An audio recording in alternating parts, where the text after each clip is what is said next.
The New Year's Day bowl games in college football kicked off with 7 of the top 10 teams in action. The first ever Back in Time Sports Awards are handed out.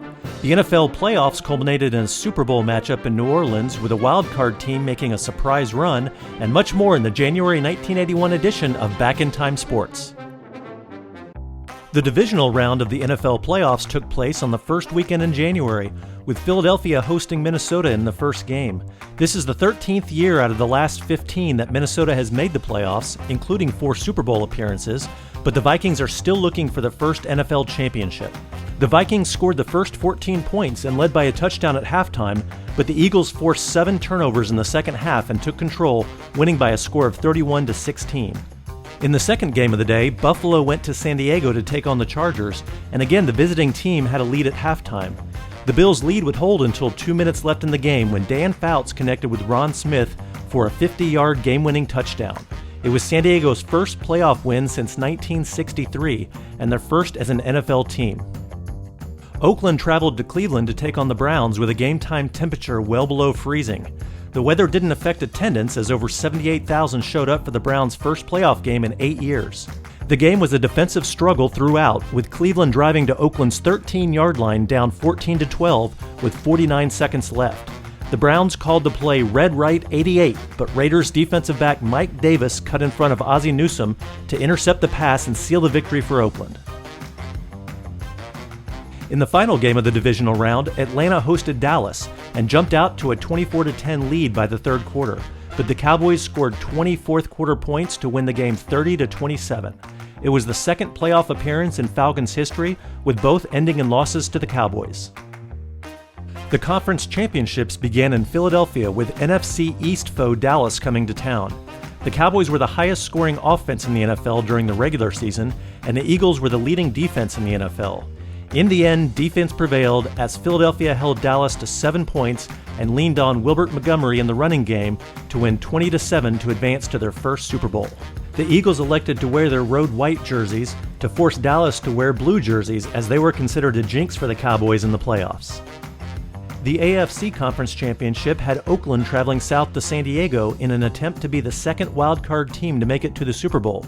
The Raiders made a strong case, scoring 21 first-quarter points with quarterback Jim Plunkett completing 5 of 6 passes for 160 yards, 2 touchdowns, and added 1 rushing. The Chargers put up a good fight, getting within a touchdown with 6 minutes and 52 seconds left. But the Raiders held on to the ball for 15 plays and ran out the clock to make their third Super Bowl, having lost to Green Bay in Super Bowl II and beating Minnesota in Super Bowl XI. Oakland and Philadelphia met in the New Orleans Superdome for Super Bowl XV on January 25th, and although it was the Eagles' first Super Bowl appearance, the city is having a remarkable run in professional sports over the last year. Last May, the 76ers made the NBA Finals and the Flyers made the Stanley Cup Finals. Then in October, the Phillies won the World Series. The 76ers also currently have the best record in the NBA. Super Bowl tickets cost an average of $40 this year, at least at face value. On the street, scalpers were getting $150 for end zone seats and up to $500 for 50-yard line seats. Ticket scalping is illegal in New Orleans, but legal in California and other states as long as it is not done on stadium premises. Even NFL Commissioner Pete Rozelle has admitted to selling a handful of his allotment of tickets at face value to a former business partner who runs Super Bowl tours.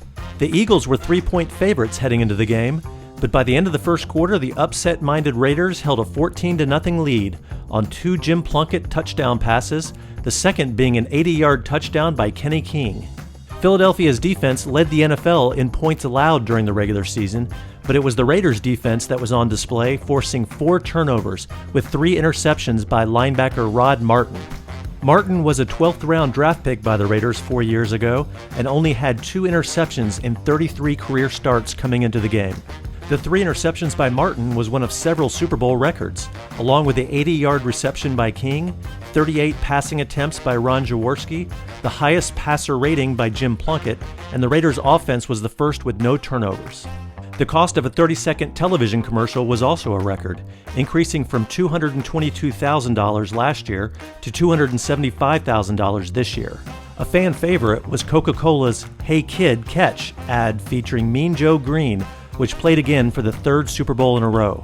The AFC has now won 11 of 15 Super Bowl games, with Pittsburgh or Oakland winning 6 of the last 7. Dallas and Green Bay each have 2 for the NFC.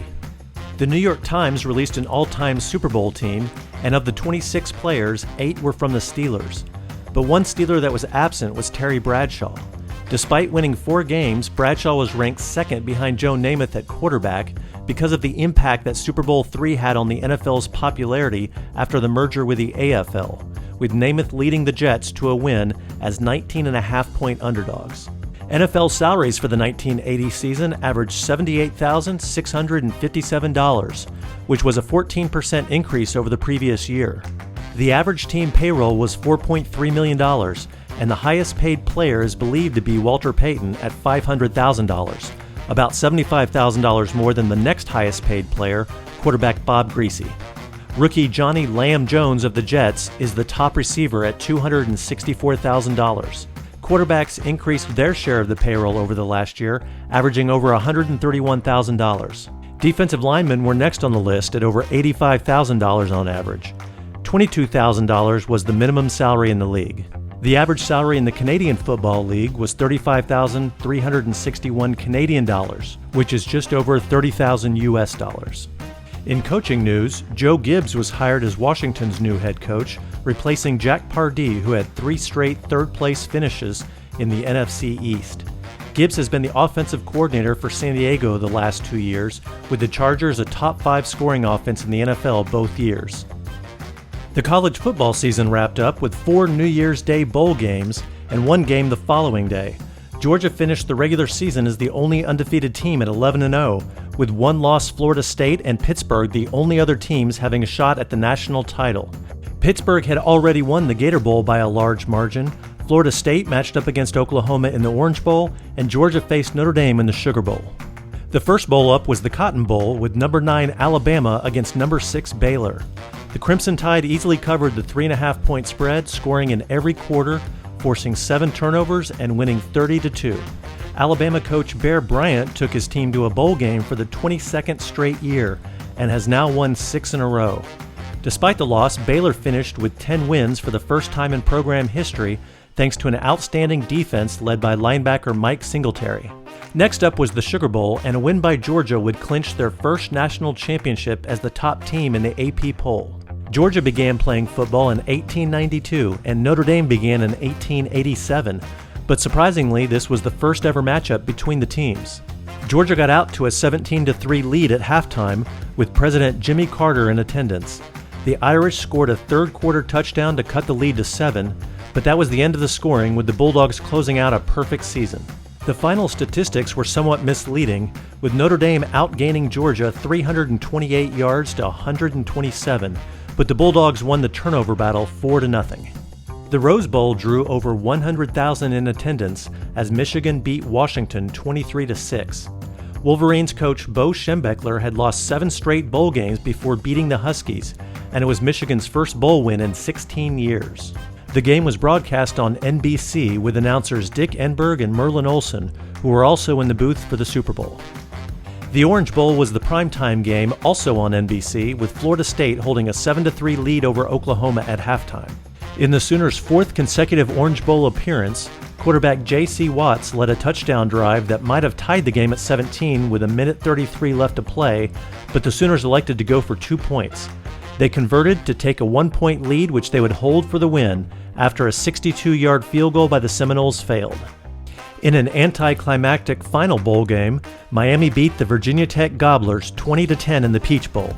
Miami coach Howard Schnellenberger led the Hurricanes to their first bowl win in 14 years, also against Virginia Tech, as well as their first top 20 finish in 14 years.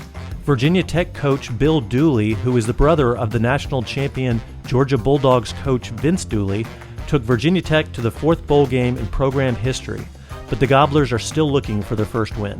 The game was broadcast on CBS, who paid $200,000 for the rights to the game, less than the Sun Bowl or Fiesta Bowl, which received $250,000 and $450,000 respectively from CBS.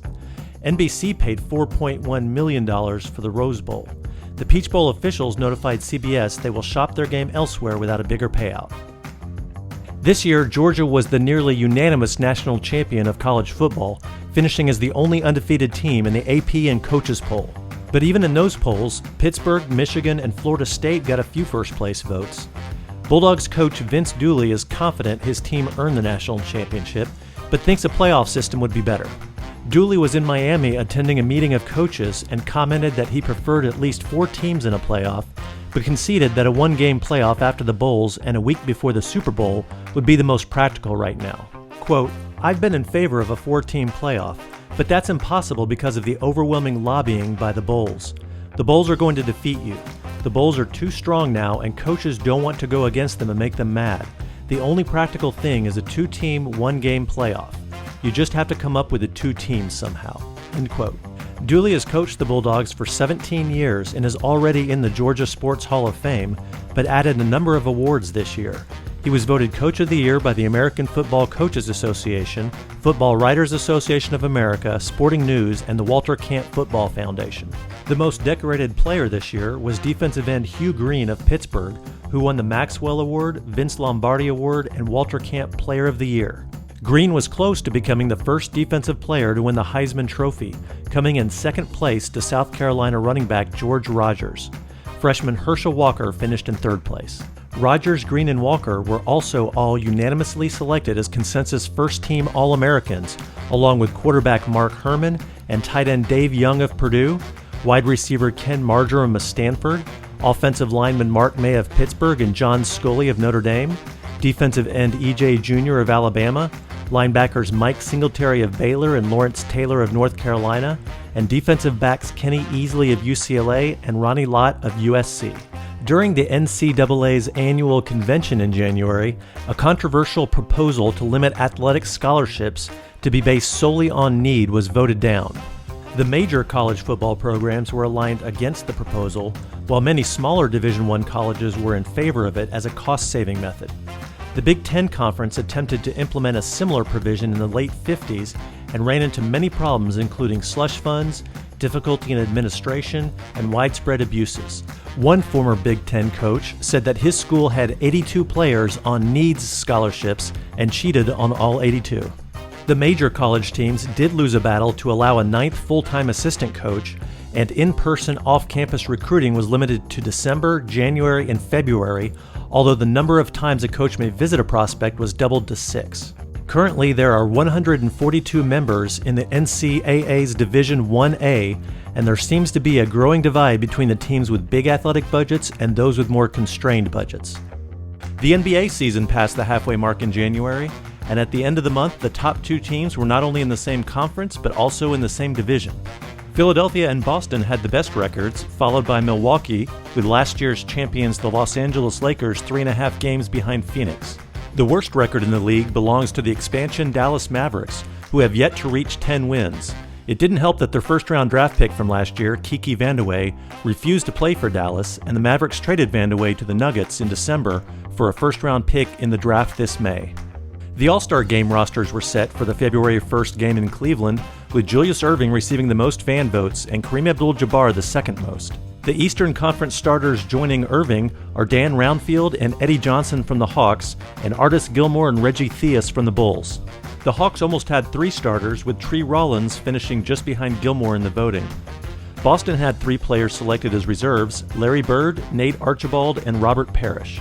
In other NBA news, the league decided to push back the start of next year's season by almost 3 weeks in order to avoid conflicts with the World Series. The move would also push back the last few games of the finals into June, which would avoid the sweeps month of May, which TV networks use to set their advertising rates. CBS has refused to televise primetime playoff games in May, fearing low ratings. Commissioner Larry O'Brien also said that there were no plans for admission of another team in response to an expansion team being sought in Vancouver. College basketball was well into conference play by the end of January, and there was a tie at the top of the AP poll between 2 undefeated teams. Oregon State is 9-0 in the Pac-10, coming off an 81-67 win over number 10 UCLA. Virginia, led by sophomore Ralph Sampson, is 8-0 in the ACC, with wins over 4 ranked teams in January, most recently number 6 Wake Forest. Preseason number 1 Kentucky is currently number 7 at 8-2 in conference, and the Wildcats have non-conference wins over Ohio State, Indiana, and Kansas. The three-point shot made its debut in the NBA last year, and this year the NCAA allowed conferences the option to experiment with the shot during conference games. The Southern Conference was the first to implement the three-pointer in a November game using a distance of 22 feet. The Major League Baseball Hall of Fame announced the results of the Baseball Writers Association voting in January. Players selected on 75% of the ballots are elected into the Hall, and in his first year of eligibility, Bob Gibson was elected with 84%. No other player was over 61%. Don Drysdale, Gil Hodges, and Harmon Killebrew had the highest vote counts among players who are not elected. Bob Gibson played his entire career in St. Louis from 1959 to 1975 and was a 9-time All-Star, won 9 straight Gold Gloves, was a 2-time World Series champion, won 2 Cy Young Awards, and was the 1968 National League Most Valuable Player. Gibson was also an excellent hitter who batted over 200 for his career, hitting 24 home runs. Before playing for the Cardinals, Gibson was a member of the Harlem Globetrotters and was a roommate of Meadowlark Lemon. His performance in 1968 is considered one of the best years ever by a pitcher. He completed 28 of the 34 games he started, with 13 shutouts, leading the league with a 1.12 ERA and 268 strikeouts. The Boston Red Sox may have lost 2 top players due to missing a deadline by several days. Fred Lynn and Carlton Fisk have both filed for free agency because they weren't sent contract offers postmarked by December 20th. The players said the letters were postmarked on the 22nd and have been entertaining other offers. The San Francisco Giants have hired Frank Robinson as their new manager. Robinson managed the Cleveland Indians from 1975 to 1977. As a player, his 586 home runs is 4th on the all-time list in the major leagues, with a record of 8 of those homers coming on opening day. He also won the National League Rookie of the Year in 1956, the American League Triple Crown in 1966, and an MVP award in both leagues. There were several interesting trades during the winter meetings. Brad Gulden of the Yankees was traded to Seattle for Larry Milbourne and a player to be named later. The player was named later, and it was Brad Gulden, who now has the distinction of being one of the several players traded for himself. Another player who didn't stay with his new team long was Raleigh Fingers. In December, Fingers was traded from the Padres to the Cardinals. 4 days later, he was traded again to the Brewers. The ownership of several teams have traded hands during the offseason. The Chicago White Sox were sold to Jerry Reinsdorf for $20 million, and the Seattle Mariners were sold to George Argyros for $13 million. The White Sox were almost sold to Eddie DeBartolo Jr. last October, but the AL owners voted down the sale, either afraid that the team would be moved to New Orleans or preferring that the team be sold to a local ownership group. The 1981 PGA Tour began in January, with $13 million in prize money expected to be offered in more than 40 events, but Commissioner Dean Beeman is worried about several issues. The first is generating more TV revenue by appealing to spectators who don't play the game. Last year, the PGA introduced a number of statistical categories published weekly in sports pages to help with visibility. Jack Nicklaus was the greens in regulation leader at just over 72%. The drive leader was Dan Pohl with an average distance of 274 yards. The money leader for the year was the PGA Player of the Year, Tom Watson, with over $530,000. The other priority on Beeman's list is making the game more available to young people. At the Bob Hope Desert Classic this year, the tour will sponsor youth programs including driving, pitching, and putting competitions. In hockey news, the rosters were announced for the NHL All-Star Game next month, which will be broadcast in the United States on the USA Network and ESPN. In somewhat of a surprise, last year's MVP Wayne Gretzky was not named a starter, but was included on the second team. Mike Bossy of the New York Islanders was named a starter for the Campbell Conference after being just the second player in NHL history to score 50 goals in the first 50 games of a season. In the 50th game, Bossy had 48 goals going into the third period, but scored twice in the last 6 minutes of the game to accomplish the feat. The Buffalo Sabres are leading the Adams Division in the Wales Conference with the fewest losses in the NHL and also the most ties in the league with 16 out of their first 50 games. On January 16th, they tied their 4th consecutive game and the 6th in their last 7 games. The 4 consecutive ties wasn't a new record though, it only tied the old record. Phil Esposito of the New York Rangers retired after a game on January 10th, but will immediately transition into a role as an assistant coach. He retires only behind Gordie Howe in career goals and total points, and third in assists. Esposito came up with the Chicago Blackhawks before playing his prime years with the Boston Bruins and finished his career with the Rangers. During the 1970-71 season with the Bruins, Esposito set NHL records for goals and points with 76 and 152, but it was not one of his 2 MVP seasons with teammate Bobby Orr taking the trophy that year. The success of the city of Philadelphia in major professional sports over the last year has inspired Back in Time Sports to determine which city was the most successful during the last decade. The totally arbitrary formula considers results in the NFL, the NHL, the NBA, and Major League Baseball from 1970 to 1979 and assigns 10 points for a championship, 4 points for a runner-up finish, and 1 point for making the playoffs but not making the championship game or series. There were 34 cities that accumulated points, with Washington, D.C., Miami, and Chicago just outside the top 10. In 10th place was Cincinnati with 33 points, due mostly to the Reds' World Series wins in 1975 and 1976. In 9th place was Dallas, relying on the Cowboys' 5 Super Bowl appearances. Baltimore was in 8th place, reaching the finals in all sports except for hockey.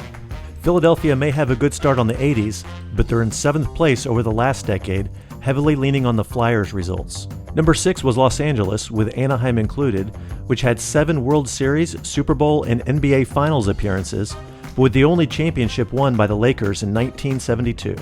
Tied for 4th was Oakland, whose teams were 5 for 5 during the 70s when reaching the Super Bowl, World Series, or NBA championship. Tied with Oakland was Montreal, which is remarkable given their lack of an NFL or NBA team. The Expos also didn't contribute, and their placing is due entirely to the Canadiens' 6 Stanley Cup championships and other playoff appearances. Number 3 was Boston, with the Celtics and Bruins contributing most of the points. The Patriots and Red Sox failed to elevate Boston to the top 2. The top 2 were only separated by 1 point, and if you haven't guessed yet, the cities were New York and Pittsburgh. The Steelers and Pirates were a perfect 6 for 6 in Super Bowl and World Series appearances. New York only won 4 championships, but also had 5 runner-up finishes. The final tally saw New York edging out Pittsburgh 75-74. So the trophies for the Back in Time Sports most successful professional sports cities of the 70s go to New York City and Pittsburgh. Boston would have got the 3rd place trophy, but unfortunately the budget for this segment is only 2 bits. That's all for January 1981. Looking ahead to the next episode, 48 teams in the NCAA basketball tournament will try to reach the Final Four in Philadelphia. The NBA and NHL regular seasons come to a close with an eye on playoff seeding, news from spring training and Major League Baseball, and much more on the February and March 1981 edition of Back in Time Sports.